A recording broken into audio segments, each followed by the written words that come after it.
Sebuah perusahaan mobil dari Tiongkok yang mungkin belum pernah Anda dengar, namanya kini mengungguli Tesla dalam penjualan kendaraan listrik. Bukan di satu kota, bukan di satu negara, tapi secara global. Namanya BYD. Dan mobil termurah mereka dibanderol sekitar $10.000, lebih murah dari Honda Civic bekas dengan jarak tempuh 200.000 mil. Tapi harga bukan bagian paling mengejutkan. Mobil seharga $10.000 itu kini dilengkapi teknologi bantuan mengemudi canggih yang di Tesla, BMW, dan Mercedes harus dibayar ekstra hingga belasan ribu dolar. Di BYD, fitur itu gratis, standar di semua model.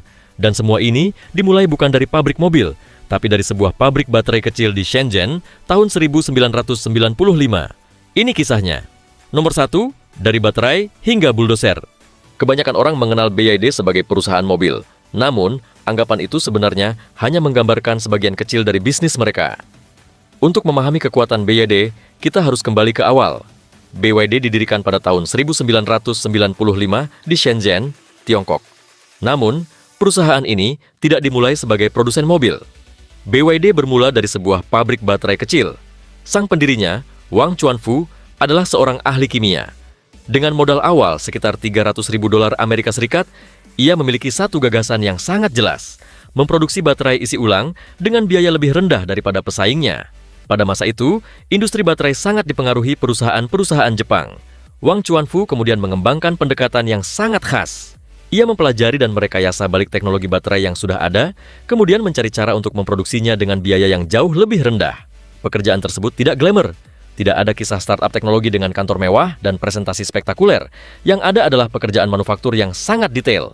Membongkar produk, mempelajari setiap komponennya, memahami bagaimana produk tersebut dibuat, kemudian mencari cara untuk membuatnya kembali dengan biaya yang lebih rendah tanpa mengorbankan performa. Pola pikir inilah yang kemudian menjadi bagian penting dari karakter BYD. Pada tahun 2000, BYD telah menjadi salah satu produsen besar baterai nikel kadmium dunia, dan pada awal 2000-an perusahaan berkembang pesat di industri baterai lithium-ion. Dalam waktu kurang dari satu dekade, perusahaan yang bermula dari sebuah pabrik kecil di Shenzhen telah berubah menjadi pemain penting dalam industri baterai isi ulang global. Dan pada saat itu, BYD bahkan belum benar-benar dikenal sebagai perusahaan mobil. Mereka justru memproduksi salah satu komponen yang kelak menjadi jantung kendaraan listrik, baterai. Teknologi kimianya, proses produksinya, dan yang tidak kalah penting, kemampuan memproduksinya dalam skala besar dengan biaya kompetitif. Kemudian, pada tahun 2003, BYD memasuki industri otomotif melalui akuisisi sebuah perusahaan mobil Tiongkok yang sedang mengalami kesulitan. Langkah tersebut pada awalnya tidak terlihat spektakuler. BYD tidak langsung menjadi raksasa otomotif global, mereka justru belajar.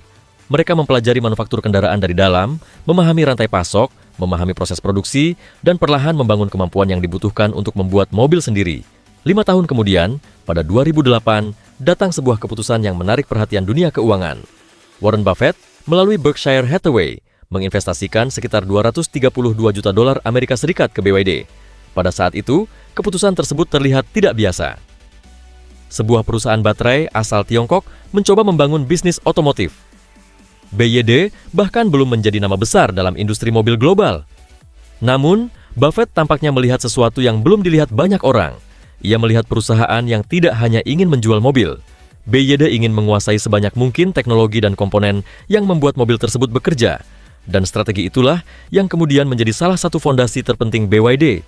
Pada 2021, nilai kepemilikan Berkshire Hathaway di BYD pernah meningkat menjadi lebih dari $8 miliar Amerika Serikat. Apa yang menarik dari semua ini bukan sekadar keuntungan investasinya. Yang lebih penting adalah struktur perusahaan yang berada di baliknya. Bayangkan sebuah perusahaan mobil membutuhkan komponen penting, ketika sebuah produsen seperti Ford membutuhkan chip untuk kendaraan baru, sebagian besar komponen tersebut harus diperoleh melalui jaringan pemasok eksternal. Jika terjadi gangguan rantai pasok, produsen tidak selalu bisa langsung menyelesaikan masalah tersebut. Situasi itu terlihat jelas selama pandemi. Gangguan rantai pasok global menyebabkan sejumlah produsen mobil harus mengurangi atau menghentikan produksi karena kekurangan semikonduktor. Pabrik-pabrik terpaksa memperlambat lini perakitan, pekerja terdampak, dan kerugian industri otomotif mencapai miliaran dolar. Yang menarik, masalahnya bukan karena dunia kehabisan baja, kaca, atau karet. Salah satu persoalan terbesar justru datang dari komponen elektronik berukuran sangat kecil, chip. BYD memiliki pendekatan yang berbeda. Perusahaan ini membangun kemampuan manufaktur internal dalam berbagai bidang, baterai, motor penggerak, elektronik, semikonduktor melalui ekosistem perusahaannya, komponen kendaraan, dan berbagai bagian lain dari proses manufaktur. Inilah yang disebut integrasi vertikal. Artinya, semakin banyak tahapan produksi yang dapat dikendalikan oleh perusahaan sendiri. Model seperti ini sangat sulit dibangun, namun ketika sudah terbentuk, manfaatnya bisa sangat besar. Perusahaan dapat mengurangi ketergantungan terhadap pemasok, mengurangi sejumlah margin perantara, mengendalikan kualitas, mengendalikan jadwal produksi, dan yang paling penting, mengendalikan biaya. Bagi perusahaan yang menjual kendaraan dengan harga sangat rendah, kemampuan memangkas biaya pada setiap tahap produksi sangatlah penting. Karena ketika sebuah mobil dijual seharga sekitar $10.000, setiap dolar yang berhasil dihemat dapat menentukan apakah kendaraan tersebut menguntungkan atau tidak. Inilah salah satu alasan mengapa BYD tidak tepat jika hanya disebut sebagai perusahaan mobil. Mereka membangun ekosistem manufaktur yang jauh lebih luas, dari baterai hingga kendaraan, bahkan hingga berbagai mesin dan peralatan industri yang mendukung ekspansi manufaktur mereka. Nomor 2, Blade Battery, senjata utama BYD. BYD memperkenalkan Blade Battery pada tahun 2020. Konsepnya terlihat sederhana, namun dampaknya cukup besar. Pada baterai kendaraan listrik konvensional, sel-sel baterai biasanya disusun menjadi modul, kemudian modul tersebut ditempatkan ke dalam satu paket baterai besar. Bayangkan sebuah kotak besar yang diisi dengan kotak-kotak yang lebih kecil. Ada beberapa lapisan di dalamnya, sel, modul, kemudian paket baterai. Setiap lapisan membutuhkan ruang dan komponen tambahan. BYD mengambil pendekatan berbeda. Blade Battery menggunakan sel berbentuk panjang dan tipis yang disusun secara lebih langsung di dalam paket baterai, ibarat deretan bilah yang disusun rapi dalam sebuah laci. Pendekatan tersebut memungkinkan BYD mengurangi sejumlah lapisan dan struktur perantara. Menurut BYD, desain tersebut meningkatkan pemanfaatan ruang baterai dan menyederhanakan konstruksi paket. Namun, ada satu aspek yang membuat Blade Battery sangat terkenal, keselamatan. BYD mempublikasikan sebuah demonstrasi yang dikenal sebagai Nail Penetration Test atau uji tusuk paku. Dalam pengujian tersebut, sebuah paku baja ditusukkan menembus sel baterai yang telah diisi energi. Tujuannya adalah menguji bagaimana baterai bereaksi ketika mengalami kerusakan fisik yang ekstrem. Baterai lithium-ion dapat mengalami peningkatan suhu yang sangat cepat ketika terjadi kerusakan internal. Dalam kondisi tertentu, hal tersebut dapat memicu thermal runaway dan kebakaran. Dalam demonstrasi BYD, Blade Battery menunjukkan kenaikan suhu yang jauh lebih terkendali dan tidak terbakar, seperti yang ingin ditunjukkan perusahaan melalui pengujian tersebut. Video pengujian itu kemudian menjadi salah satu materi promosi paling terkenal BYD. Perusahaan ingin menunjukkan satu pesan sederhana, baterai berkapasitas besar tidak harus berarti mengorbankan keselamatan. Blade Battery kemudian menjadi salah satu teknologi penting dalam kendaraan BYD. Dari kendaraan dengan harga relatif terjangkau hingga model yang lebih premium, perusahaan dapat menerapkan teknologi baterai yang dikembangkan dalam ekosistem internalnya, dan BYD tidak menjadikan Blade Battery sebagai teknologi yang bebas dilisensikan kepada semua pesaing. Dengan demikian, mereka mempertahankan kendali terhadap salah satu komponen terpenting dalam kendaraan listrik. Jika kemampuan baterai ini digabungkan dengan integrasi vertikal yang sudah dibangun selama bertahun-tahun, gambaran yang lebih besar mulai terlihat. Mobil murah BYD bukan sekadar hasil dari strategi pemasaran. Harga tersebut merupakan hasil dari akumulasi kemampuan manufaktur, teknologi baterai, skala produksi, dan pengendalian biaya yang dibangun selama bertahun-tahun. Nomor 3, angka yang mulai mengubah persaingan. Semua klaim tersebut tentu tidak berarti apa-apa tanpa angka. Dan angka BYD mulai menunjukkan perubahan besar. Pada 2024, BYD menjual sekitar 1,76 juta kendaraan listrik murni atau battery electric vehicles. Jika kendaraan plug-in hybrid turut dihitung, total penjualan kendaraan energi baru, mereka mencapai sekitar 4,27 juta unit menurut laporan perusahaan untuk 2024. Sementara, angka sekitar 3,4 juta yang sering dikutip dalam pembahasan sebelumnya merujuk pada periode atau definisi yang berbeda. Angka penjualan kendaraan energi baru BYD meningkat secara signifikan dibandingkan tahun sebelumnya. Pendapatan perusahaan juga mencapai ratusan miliar yuan, setara dengan lebih dari 100 miliar dolar Amerika Serikat. Laba bersihnya berada di kisaran 40 miliar yuan atau sekitar 5,6 miliar dolar Amerika Serikat. Artinya, BYD bukan lagi perusahaan rintisan yang sedang berusaha bertahan hidup. Ini adalah perusahaan manufaktur raksasa yang telah menghasilkan keuntungan besar sambil terus memperluas produksinya.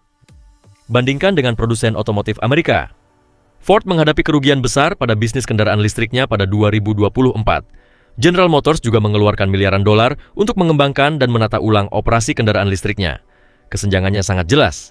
Di satu sisi, produsen otomotif tradisional harus menginvestasikan miliaran dolar untuk membangun kembali rantai produksi mereka agar sesuai dengan era kendaraan listrik. Di sisi lain, BYD telah menghabiskan lebih dari 2 dekade membangun kemampuan tersebut. Nomor 4, God's Eye dan perang baru di teknologi bantuan pengemudi. Pada Januari 2025, BYD memperkenalkan Han L dan Tang L.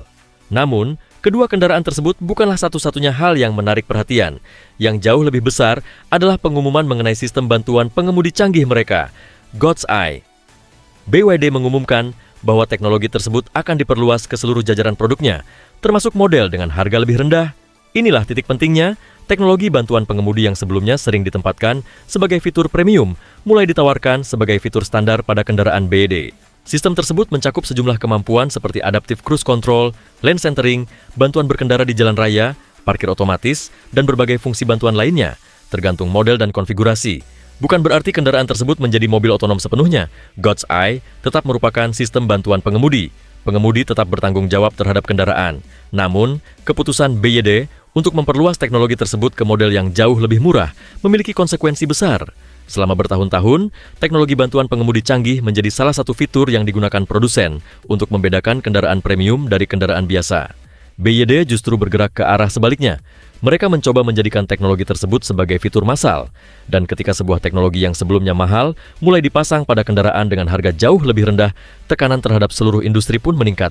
Bahkan Elon Musk menanggapi pengumuman BYD tersebut di X dan menyebutnya mengesankan. Ketika salah satu tokoh paling terkenal dalam industri kendaraan listrik secara terbuka mengakui kemajuan pesaingnya, perhatian industri pun semakin besar. Nomor 5, BYD mulai menyalip Tesla. Kemudian datang angka penjualan pada 2025. Pada kuartal pertama 2025, BYD menjual sekitar 416.000 kendaraan listrik murni. Angka tersebut meningkat sekitar 59% dibandingkan periode yang sama tahun sebelumnya. Sebagai perbandingan, penjualan kendaraan listrik murni di Amerika Serikat pada periode tersebut berada di kisaran ratusan ribu unit jika seluruh merek digabungkan. Dalam beberapa perbandingan yang beredar, angka total pasar EV Amerika bahkan berada di sekitar 350 ribu unit. Jika angka-angka tersebut dibandingkan secara langsung, skala BYD memang terlihat sangat besar. Namun, ada satu hal penting yang harus dipahami. BYD memiliki pasar domestik Tiongkok yang jauh lebih besar dibandingkan pasar Amerika Serikat, sementara akses BYD ke pasar Amerika sendiri sangat terbatas. Jadi, perbandingan tersebut tidak sepenuhnya menunjukkan persaingan langsung di wilayah yang sama. Tetapi, justru disitulah persoalannya. BYD tidak perlu mengalahkan Tesla di Amerika untuk menjadi ancaman global. Mereka hanya perlu membangun kendaraan yang lebih murah, cukup bagus, mudah diproduksi, dan kemudian menjualnya di sebanyak mungkin pasar. Dan BYD sudah mulai melakukan hal tersebut. Kemudian, pada Maret 2025, perusahaan membuat pengumuman lain yang bahkan lebih mengejutkan. Kali ini bukan mengenai baterai, bukan mengenai harga, bukan pula mengenai sistem bantuan pengemudi, melainkan mengenai pengisian daya. Nomor 6, 5 menit untuk 250 mil. Bayangkan sebuah kendaraan listrik masuk ke stasiun pengisian daya. Bukan selama 1 jam, bukan selama 30 menit, tetapi hanya sekitar 5 menit.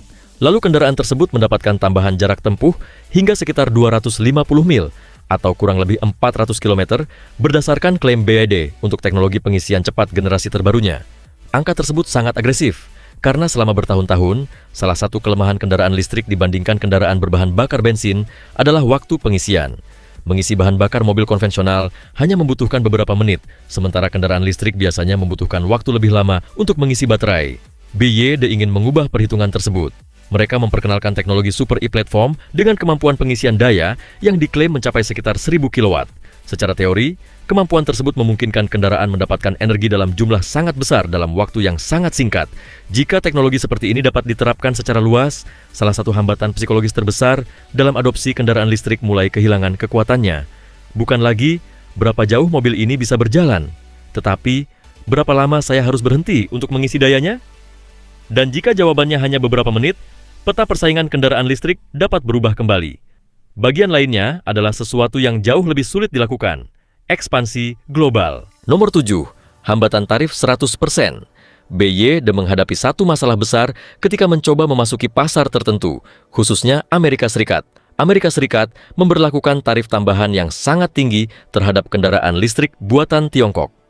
Pada 2024, tarif Amerika Serikat terhadap EV Tiongkok dinaikkan menjadi 100%. Secara praktis, kebijakan tersebut membuat kendaraan listrik BYD yang diproduksi di Tiongkok menjadi jauh lebih mahal jika langsung dijual ke pasar Amerika. Namun, BYD memiliki strategi lain. Mereka memperluas produksi keluar Tiongkok. Pabrik-pabrik dibangun atau dikembangkan di berbagai wilayah dunia. Eropa menjadi salah satu target penting, Asia Tenggara menjadi pasar strategis, dan Amerika Latin juga menjadi bagian dari ekspansi. Negara-negara berkembang menjadi medan persaingan yang sangat penting karena konsumen di wilayah tersebut seringkali jauh lebih sensitif terhadap harga. Disinilah keunggulan biaya BY menjadi sangat penting. Jika perusahaan mampu memproduksi kendaraan dengan biaya lebih rendah, mengendalikan baterai sendiri, mengendalikan sebagian besar rantai pasok, dan kemudian memproduksi kendaraan lebih dekat dengan pasar tujuan, hambatan perdagangan tidak otomatis menghentikan ekspansi. Hambatan tersebut justru mendorong perusahaan untuk mencari cara baru, dan BYD sudah memiliki pengalaman membangun sistem manufaktur dalam skala besar. Itulah sebabnya perusahaan otomotif global mulai memperhatikan mereka dengan serius. Bukan karena BYD menjual satu atau dua model yang menarik, tetapi karena mereka telah membangun sebuah sistem. Sistem yang dimulai dari baterai pada 1990-an, berkembang menjadi manufaktur otomotif, kemudian menjadi integrasi vertikal, berlanjut ke teknologi baterai sendiri, kemudian sistem bantuan pengemudi, lalu pengisian daya berkecepatan sangat tinggi, dan sekarang ekspansi global. Semua bagian tersebut saling terhubung. Itulah inti dari kisah BYD. Perusahaan ini tidak muncul dalam semalam. Mereka membangun keunggulan satu lapis demi satu lapis selama lebih dari 2 dekade, dari sebuah pabrik baterai kecil di Shenzhen hingga menjadi salah satu produsen kendaraan energi baru terbesar di dunia. Dan sekarang, mereka sedang membawa strategi tersebut ke tahap berikutnya. Harga yang lebih rendah, teknologi yang semakin canggih, produksi yang semakin besar, dan ekspansi ke pasar yang semakin luas. Pertanyaannya bukan lagi apakah BYD mampu membuat mobil listrik murah. Mereka sudah melakukannya. Pertanyaan yang jauh lebih besar adalah, jika teknologi yang dahulu dianggap sebagai fitur premium, kini dapat dipasang pada mobil seharga sekitar $10.000, lalu berapa lama produsen otomotif lain masih bisa mempertahankan harga tinggi untuk teknologi yang sama? Karena, jika BYD benar-benar berhasil membawa baterai murah. Pada Maret 2025, BYD memperkenalkan teknologi pengisian daya baru dengan angka spesifikasi yang, ketika pertama kali dibaca, terdengar seperti kesalahan ketik 5 menit pengisian daya, tambahan jarak tempuh hingga 400 km atau sekitar 250 mil. Angka tersebut bukan sekadar peningkatan kecepatan pengisian. Jika kemampuan itu dapat diterapkan secara luas dalam kondisi nyata, BYD sedang berusaha menghilangkan salah satu hambatan terbesar dalam adopsi kendaraan listrik, waktu yang dibutuhkan untuk mengisi baterai. Selama ini, kekhawatiran konsumen terhadap mobil listrik tidak lagi hanya berkaitan dengan harga, desain, atau performa. Masalah lainnya adalah waktu. Bayangkan perjalanan jauh melalui jalan tol. Sebuah mobil listrik masuk ke stasiun pengisian daya dan harus berhenti selama 30 hingga 45 menit. Selama menunggu, kendaraan lain datang, mengisi daya, lalu pergi. Situasinya sangat berbeda dengan mobil berbahan bakar bensin. Di SPBU, pengemudi cukup berhenti beberapa menit, mengisi tangki, membayar, lalu melanjutkan perjalanan. Perbedaan waktu inilah yang menjadi salah satu hambatan psikologis bagi calon pembeli kendaraan listrik. Karena itu, jika waktu pengisian dapat dipangkas menjadi sekitar 5 menit, persoalannya berubah secara fundamental.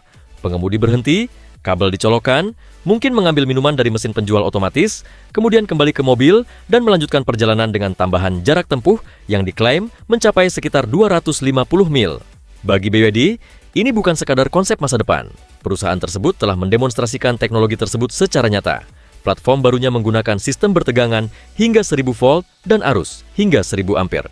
Angka tersebut menggambarkan tingkat daya yang sangat tinggi dan jauh melampaui kemampuan sebagian besar infrastruktur pengisian daya yang tersedia di Amerika Serikat saat ini. Sebagai gambaran mengenai skala infrastrukturnya, jaringan Tesla Supercharger di Amerika Serikat telah berkembang menjadi ribuan lokasi, sementara BYD menyatakan rencana membangun sekitar 4.000 stasiun pengisian daya ultra cepat di Tiongkok pada akhir 2025. Jika target tersebut tercapai, ribuan stasiun akan dikhususkan untuk teknologi pengisian tercepat BYD di satu negara. Dan teknologi tersebut tidak hanya digunakan pada kendaraan biasa. Salah satu model unggulan yang dibangun di atas platform baru ini adalah Han-L sedan tersebut, diklaim mampu berakselerasi dari 0 hingga 60 mil per jam hanya dalam sekitar 2,9 detik. Angka seperti itu selama bertahun-tahun identik dengan mobil performa tinggi dan supercar yang harganya dapat mencapai ratusan ribu dolar. Kini, performa tersebut hadir dalam sebuah sedan yang menggunakan teknologi dasar yang berasal dari ekosistem kendaraan BYD. Inilah salah satu karakteristik paling menarik dari strategi perusahaan tersebut. Teknologi yang dikembangkan pada tingkat tertinggi tidak hanya disimpan untuk satu produk eksklusif. BYD berusaha membawa hasil pengembangan tersebut ke berbagai lapisan produknya. Satu rangkaian teknologi, satu ekosistem, kemudian diterapkan dalam skala besar. Sementara itu, produsen Amerika masih menghadapi tantangan yang berbeda. Ford F-150 Lightning, misalnya, masih menghadapi persoalan mengenai kecemasan jarak tempuh, terutama dalam kondisi cuaca dingin. Chevrolet Blazer EV juga pernah menghadapi masalah perangkat lunak yang berujung pada penarikan kembali sejumlah kendaraan. Rivian R1T menunjukkan kemampuan rekayasa yang sangat mengesankan, tetapi harganya berada di sekitar $70.000 Amerika Serikat dan kemampuan pengisian dayanya masih berada jauh di bawah angka yang diklaim BYD untuk platform generasi barunya. Namun, kesenjangan tersebut bukan berarti para insinyur Amerika tidak kompeten, bukan pula karena mereka tidak bekerja keras. Masalahnya jauh lebih struktural.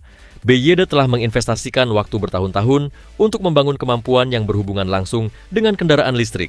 Ketika banyak produsen otomotif Amerika masih berfokus pada mesin pembakaran internal pada tahun 2000-an, BYD secara bertahap membangun kemampuan baterai, motor listrik, elektronika, dan manufaktur dari bawah. Perbedaan tersebut baru terlihat jelas ketika kendaraan listrik menjadi pusat persaingan industri. Nomor 8, ekspansi global yang tidak tergesa-gesa. Ada satu fakta penting yang sering terlewat dalam pemberitaan mengenai BYD. Saat ini, BYD tidak menjual mobil penumpang secara resmi di Amerika Serikat. Namun, produk mereka telah masuk ke lebih dari 70 negara. Cara perusahaan ini memasuki pasar tersebut juga bukan melalui ekspansi yang terburu-buru. Strateginya lebih bertahap. Pada 2024, BYD menjual sekitar 120.000 kendaraan di Eropa. Jumlah tersebut memang masih kecil dibandingkan keseluruhan pasar otomotif Eropa. Namun, pertumbuhannya cukup signifikan, sehingga mulai mendapat perhatian serius dari produsen lokal. Pada tahun yang sama, Volkswagen mengumumkan rencana penutupan pabrik di Jerman, sesuatu yang belum pernah terjadi sebelumnya dalam sejarah modern perusahaan tersebut. Keputusan itu tentu tidak hanya disebabkan oleh BYD. Perlambatan pasar, biaya produksi, perubahan permintaan, dan tekanan industri secara keseluruhan juga memainkan peran. Namun, meningkatnya persaingan dari produsen kendaraan listrik Tiongkok menjadi salah satu faktor yang semakin sulit diabaikan. Kemudian muncul hambatan perdagangan. Pada akhir 2024, Uni Eropa memberlakukan tarif tambahan terhadap kendaraan listrik buatan Tiongkok dengan tingkat berbeda berdasarkan produsen dan mencapai sekitar 35% untuk BYD. Respons perusahaan tidak berupa mundur. BYD justru mulai membangun pabrik di Hungaria. Tujuannya jelas, memproduksi kendaraan lebih dekat dengan konsumen Eropa dan mengurangi dampak tarif yang dikenakan terhadap kendaraan yang diimpor langsung dari Tiongkok. Strateginya sederhana. Jika satu pintu tertutup, mereka mencari pintu lainnya, dan pola tersebut terlihat di berbagai wilayah. Di Australia, salah satu model BYD berkembang menjadi salah satu kendaraan listrik dengan pertumbuhan penjualan tercepat di pasar tersebut. Di Asia Tenggara, termasuk Thailand, Indonesia, dan Vietnam, BYD berkembang menjadi salah satu pemain utama pasar kendaraan listrik. Di Brasil, perusahaan mengembangkan fasilitas produksi di lokasi bekas pabrik Ford. Dan di Meksiko, BYD Shark, sebuah truk pickup plug-in hybrid, mendapatkan perhatian besar. Keberhasilannya sangat menarik karena Meksiko merupakan negara dengan budaya penggunaan pickup yang kuat. BYD tidak hanya memasuki pasar kendaraan listrik, mereka mulai menguji kemampuan mereka di segmen kendaraan yang secara budaya sangat dekat dengan produsen Amerika. Dan kemudian muncul pertanyaan yang jauh lebih besar. Bagaimana jika BYD memproduksi kendaraan di Meksiko? Secara teori, produksi lokal dapat memberikan akses yang lebih mudah ke pasar Amerika Utara, tergantung pada struktur kepemilikan, asal komponen, aturan asal barang, dan ketentuan perdagangan yang berlaku.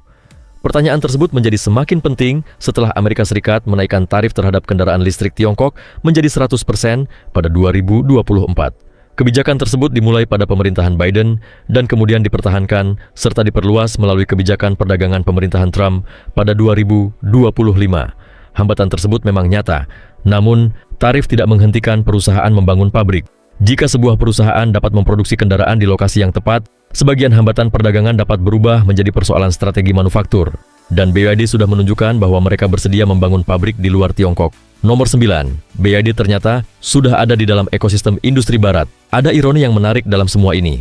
BYD mungkin belum menjual mobil penumpang kepada konsumen Amerika. Tetapi perusahaan tersebut bukan berarti sepenuhnya terpisah dari industri otomotif Amerika.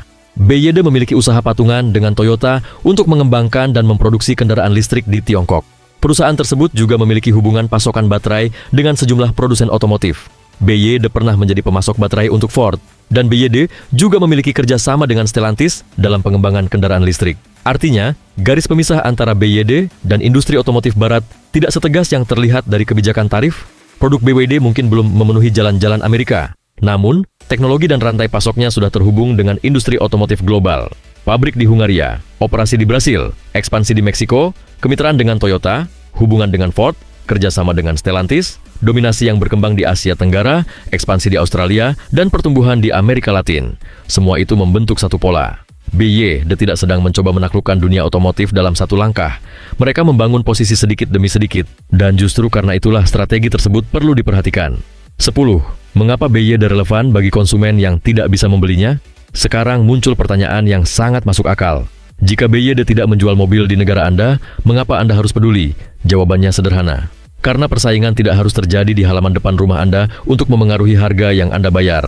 Tekanan dari BYD sudah ikut mengubah strategi produsen lain. Tesla, misalnya, memangkas harga berbagai modelnya berulang kali antara 2023 dan 2025.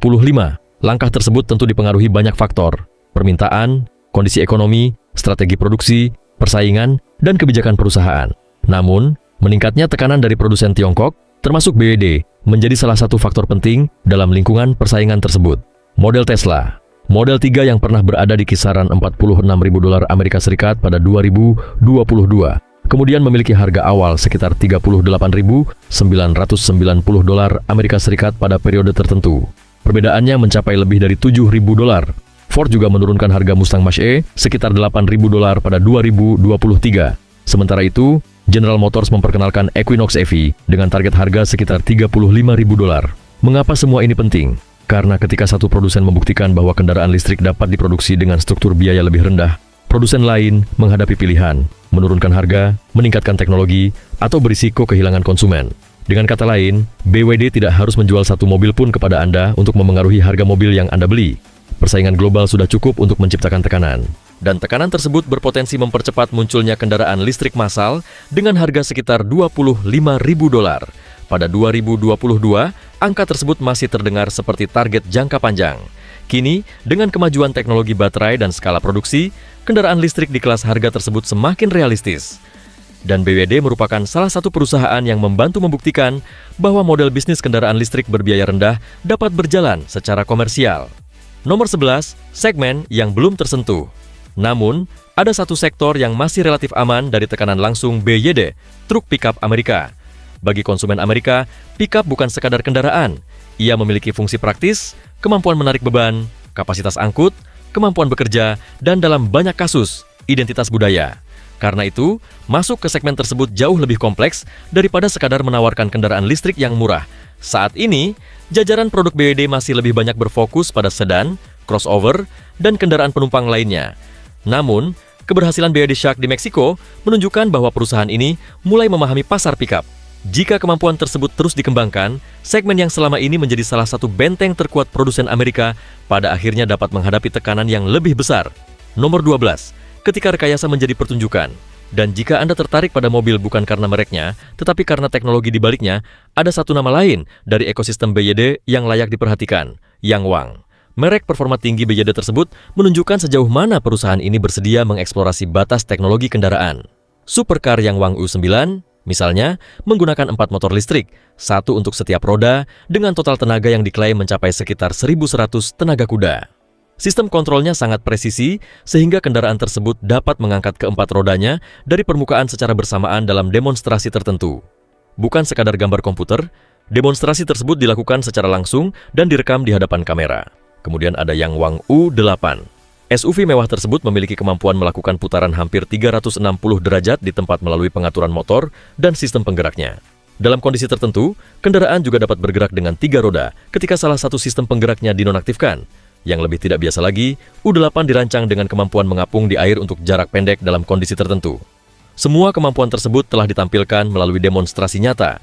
Ini bukan sekadar render komputer, bukan pula janji mengenai kendaraan masa depan. Kemampuan tersebut memang menjadi bagian dari teknologi yang dikembangkan pada kendaraan tersebut. Namun, nilai sebenarnya dari semua demonstrasi itu bukan hanya soal apakah konsumen membutuhkan SUV yang dapat mengapung atau supercar yang bisa mengangkat keempat rodanya. Yang lebih penting adalah apa yang dikatakan teknologi tersebut tentang budaya rekayasa BYD. Perusahaan ini tidak hanya berusaha memenuhi standar minimum, mereka terus mengeksplorasi apa yang mungkin dilakukan ketika baterai, motor listrik, perangkat lunak, elektronika, dan sistem kontrol berada di bawah satu ekosistem teknologi. Nomor 13, masalah struktural produsen Amerika. Untuk memahami mengapa BYD menjadi ancaman serius, kita harus melihat bukan hanya apa yang dimiliki BYD, tetapi juga apa yang harus diubah oleh pesaingnya. Produsen mobil Amerika membangun identitas mereka selama puluhan tahun berdasarkan mesin pembakaran internal, VE8, muscle car, truk pickup, SUV besar. Semua itu bukan sekadar produk. Itu adalah bagian dari budaya otomotif Amerika. Masalahnya, infrastruktur yang menopang budaya tersebut juga dibangun untuk teknologi yang sama. Pabrik, jaringan pemasok, peralatan produksi, keahlian teknik, dan pengalaman puluhan tahun dalam menyempurnakan mesin pembakaran. Ketika teknologi baterai menjadi pusat industri baru, sebagian besar sistem tersebut harus diubah, dan perubahan itu sangat mahal. General Motors, misalnya, mengumumkan investasi puluhan miliar dolar untuk pengembangan kendaraan listrik hingga 2025. Namun, investasi besar tidak otomatis menciptakan kemampuan manufaktur dalam waktu singkat. Ford juga mengalami kerugian miliaran dolar dalam operasi kendaraan listriknya pada 2024. Hal ini menunjukkan bahwa masalahnya bukan sekadar berapa banyak uang yang dikeluarkan. Masalahnya adalah pengalaman, keahlian, rantai pasok, proses produksi, dan semua kemampuan yang hanya terbentuk melalui waktu. BYD berada pada posisi yang berbeda. Mereka tidak perlu melakukan pivot besar-besaran menuju kendaraan listrik. Baterai sudah menjadi inti bisnis mereka sejak 1995. Ketika kendaraan listrik berkembang, dunia justru bergerak mendekati bidang yang selama puluhan tahun sudah mereka kuasai. Itulah yang membuat keunggulan BYD bersifat struktural, bukan sekadar keunggulan satu produk. Nomor 14, 10 tahun yang menentukan. Namun, produsen Amerika masih memiliki satu aset penting, waktu. Tarif perdagangan memberikan ruang bagi mereka untuk mengejar ketertinggalan. Pertanyaannya adalah, bagaimana waktu tersebut digunakan? Apakah produsen Amerika akan memanfaatkannya untuk benar-benar menutup kesenjangan teknologi, biaya, baterai, dan manufaktur? Atau mereka akan menganggap hambatan perdagangan sebagai perlindungan permanen? Jawabannya akan menentukan industri otomotif Amerika dalam 10 tahun ke depan. Karena kebijakan perdagangan dapat berubah, pemerintahan dapat berganti, tarif dapat berubah, pabrik baru dapat dibangun, kemitraan baru dapat muncul. Dan perusahaan yang hari ini tidak memiliki akses ke pasar tertentu bisa saja menemukan jalan masuk melalui negara lain, struktur produksi baru, atau perubahan kebijakan. Ada pelajaran dari sejarah industri lain. Pada 1980-an, industri televisi Amerika pernah memiliki posisi kuat dan mendapat perlindungan perdagangan. Namun, perlindungan tersebut tidak menghentikan perubahan teknologi dan persaingan global. Dalam satu dekad, lanskap industrinya berubah secara drastis. Karena itu, perlindungan sementara hanya bernilai jika digunakan untuk memperbaiki kemampuan internal, bukan untuk menghindari perubahan. Nomor 15. Ambisi menjadi nomor satu dunia. Pada 2024, Wang Chuanfu menyampaikan ambisi besar BYD. Bukan sekadar menjadi produsen mobil terbesar di Tiongkok, tujuannya adalah menjadi produsen mobil terbesar di dunia. 5 tahun sebelumnya, pernyataan seperti itu mungkin terdengar terlalu ambisius. Sekarang, setelah melihat skala produksi, ekspansi global, teknologi baterai, sistem bantuan pengemudi, dan kemampuan pengisian daya mereka, ambisi tersebut terdengar jauh lebih serius. Namun, ada satu kemungkinan yang menarik. Persaingan ini tidak harus berakhir dengan satu perusahaan menghancurkan perusahaan lainnya. Justru, konsumen bisa menjadi pihak yang paling diuntungkan. Jika BYD berhasil membuat pengisian daya 5 menit menjadi standar baru, jaringan pengisian daya lain akan dipaksa mengejar. Jika sistem bantuan pengemudi canggih tersedia pada kendaraan sekitar $10.000 tanpa biaya tambahan, produsen lain harus menjelaskan mengapa fitur serupa masih membutuhkan biaya ribuan dolar. Jika sebuah kendaraan dengan teknologi modern dapat dijual dengan harga yang jauh lebih rendah, konsumen akan mulai menganggap harga tersebut sebagai standar baru. Dan standar konsumen adalah sesuatu yang sangat sulit dikembalikan. Dengan kata lain, bahkan jika BYD tidak pernah menjual mobil kepada konsumen di negara tertentu, keberadaannya tetap dapat memberikan tekanan kepada produsen yang beroperasi di negara tersebut. Persaingan global membuat teknologi berkembang lebih cepat, harga menjadi lebih kompetitif, dan konsumen mendapatkan lebih banyak pilihan. Pada akhirnya, kisah BYD bukan hanya tentang satu perusahaan Tiongkok yang menjual mobil murah. Ini adalah kisah tentang perusahaan yang dimulai dari sebuah pabrik baterai pada 1995. Perusahaan yang kemudian masuk ke industri otomotif, membangun integrasi vertikal, mengembangkan baterainya sendiri, membangun motor dan sistem elektronik, mengembangkan teknologi bantuan pengemudi, mendorong batas pengisian daya, membangun pabrik di luar negeri, dan secara perlahan masuk ke pasar-pasar yang selama ini didominasi oleh produsen mapan. Strategi tersebut tidak dibangun dalam satu malam. Ia merupakan hasil dari puluhan tahun investasi, puluhan tahun pengalaman, dan keputusan untuk membangun kemampuan internal ketika sebagian pesaing masih melihat kendaraan listrik sebagai pasar masa depan yang belum mendesak. Kini masa depan tersebut sudah tiba. Dan persaingannya semakin nyata setiap tahun. BYD bukan lagi sekadar perusahaan yang patut diwaspadai. Ia sudah menjadi tolok ukur baru soal harga, soal baterai, soal kecepatan pengisian daya, soal seberapa banyak teknologi yang bisa didapatkan konsumen tanpa membayar lebih. Dan pertanyaan yang tersisa bukan lagi apakah BYD akan mengubah industri otomotif dunia. Pertanyaannya adalah, siapa yang akan berubah lebih dulu untuk mengimbanginya? Dan siapa yang akan tertinggal karena terlambat menyadarinya? Bagikan pendapat Anda di kolom komentar di bawah ini. Jangan lupa untuk like, subscribe, dan aktifkan notifikasi pada video ini agar tetap mendapatkan informasi tentang perkembangan terbaru dalam perubahan tatanan dunia yang sedang berlangsung. Terima kasih telah menonton, dan sampai jumpa di video berikutnya.